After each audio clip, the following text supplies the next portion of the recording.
Kyle Hamilton is here, a guy I think is one of the most talented players in football. What's going on, buddy? I appreciate that. I'm doing well. How about you? I'm doing well. I just asked Jerry Alexander this question, and this is a real question. When it is this hot, it is impossible for me to walk 10 yards. I'm actually curious. I know conditioning plays a part in it, but just a level of focus. And Jalen Hurts said the quote the other day, "Fatigue makes cowards of us all," which I think is from General Patton originally. But when you're out here and it's July 30th and July 31st, how do you even focus and take me through just dealing with that heat? It's hard. I think coming off the offseason, you kind of got to recondition your mind, not just your body, but your mind as well to these conditions out here. I mean, it's not easy to go here for 2.5 hours with pads on and go against Lamar and all those guys and thud people up like Derrick Henry. And, it's asking a lot of you, but at the end of the day, you're prepared for what happens when the season comes. So it takes a while, and there's times where I have lapses in that, but, that's what camp's for. It's interesting. I was having a conversation with a couple people in different camps, and especially when it's a linebacker or a safety, and we're talking about helping a quarterback across the meet get better when it's July and August. And I'm curious, you as a defender almost have to help anticipate what defenses are going to do in September and October to try to take away from Lamar. Take me through how you try to help Lamar improve at this time of year, because it's not just you're trying to win. Take me through that kind of give and take where you're trying to get Lamar ready for a season where teams are going to at least try to contain him. Yeah, I think it starts with our goal in our room is just to be the best defense in the league and prove it every week. We can say that, but we got to come out and prove it. So if we hold ourselves to that standard, then, we're helping Lamar in the whole offense by him going against what we think is the best defense in the league every single day out here. So also just with disguises and looks and stuff like that, timing up blitzes, because we probably know cadences and pre-snap stuff better than anybody else in the league just because we've seen it so much out in the practice field. So, he's already two-time MVP, and he knows what he's doing, but we can still iron sharpens iron a little bit. You mentioned the goal is to be the best defense in the league. We had Coach Harbaugh on earlier this morning. He said first half of last year, he told the team he wanted to curl up in the ball and cry when he saw the performance. He said, "I was joking." I said, "You weren't joking." And he said, "Oh, there's a little bit of truth in every joke." Mm-hmm. And then second half of the season, you guys are statistically the best defense in football. A lot of that had to do with how you were deployed, a couple of adjustments back there. How do you and Malaki Starks will play into this? But how do you take the back half of last season, both schematically and everything else, and have that carry into September?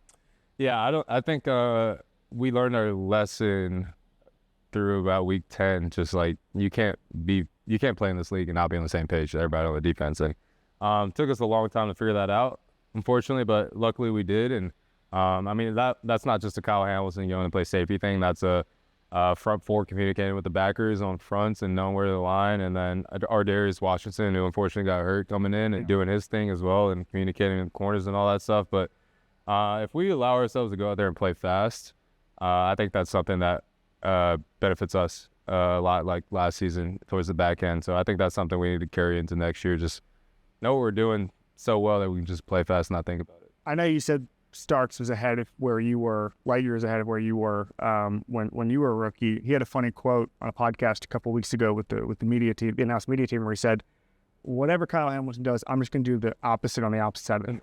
That's it. I'm just going to see what he does and then just figure it out in the mirror on the other side."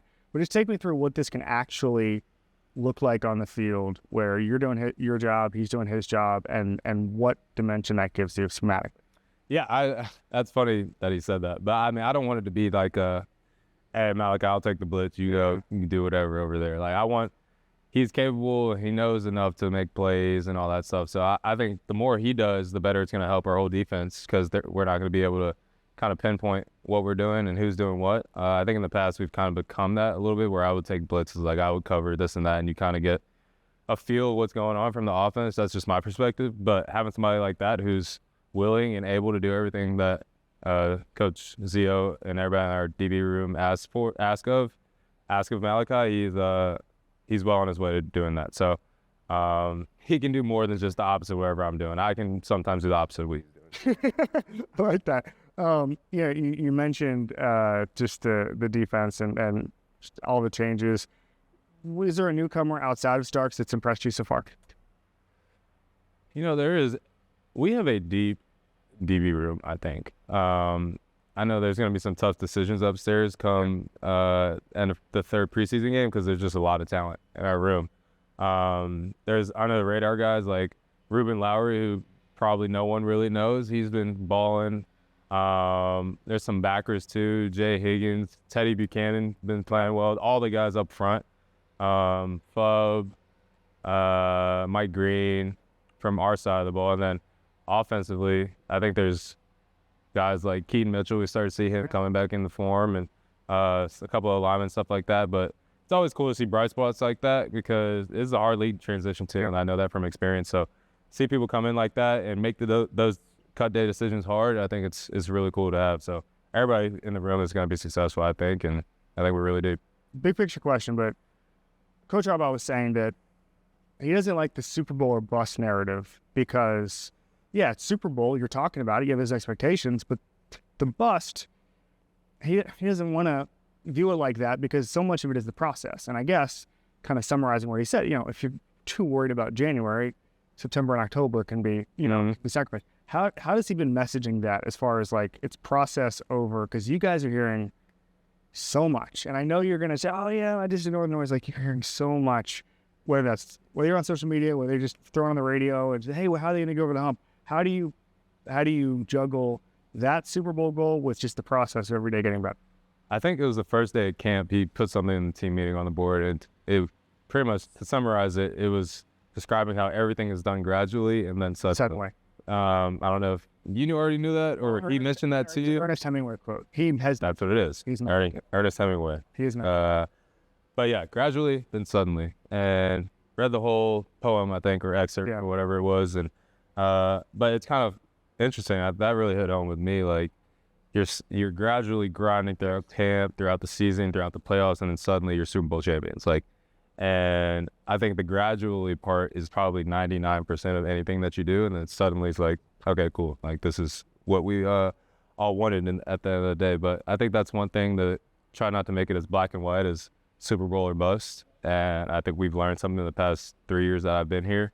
Obviously been pretty heartbreaking losses, but hopefully we go into this season can kind of find a silver lining in that to help us be better. Anything you did in the off season that would surprise people?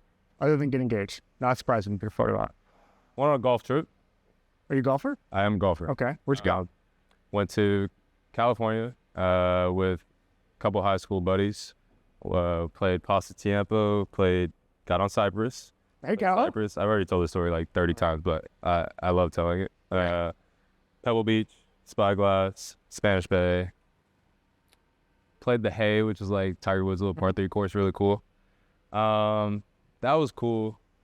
Kind of a history nerd too, so did when I got engaged in France, walked around, did like a bunch of sightseeing tours, and got to learn about the history of France and then London as well. Got a Harry Potter / London city tour where they showed like where some of the. You got a Harry Potter tour? Yeah, it was pretty cool. What was on the Harry Potter tour? So they showed where the Leaky Cauldron was.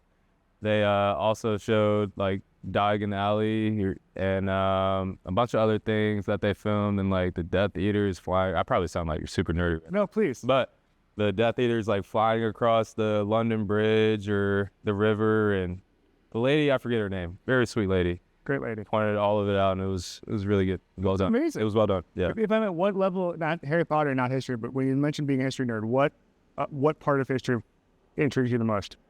Probably World War II. Very, I think that was a very interesting time. Yeah, because it is still, like, I am too, is you hear stories, it's like, how did this happen? It was like the 9 millionth crazy thing that happened in that. Yeah. I read, my girlfriend now, fiance, Reese, shout out to Reese. Shout out Reese. She got me a book called All the Light We Cannot See. Okay, yeah. And they turned into a Netflix show. The show was not very good, but the book was very good. I read that World War II book from a very different perspective, and I feel like we're kind of getting on a tangent here. That's fine.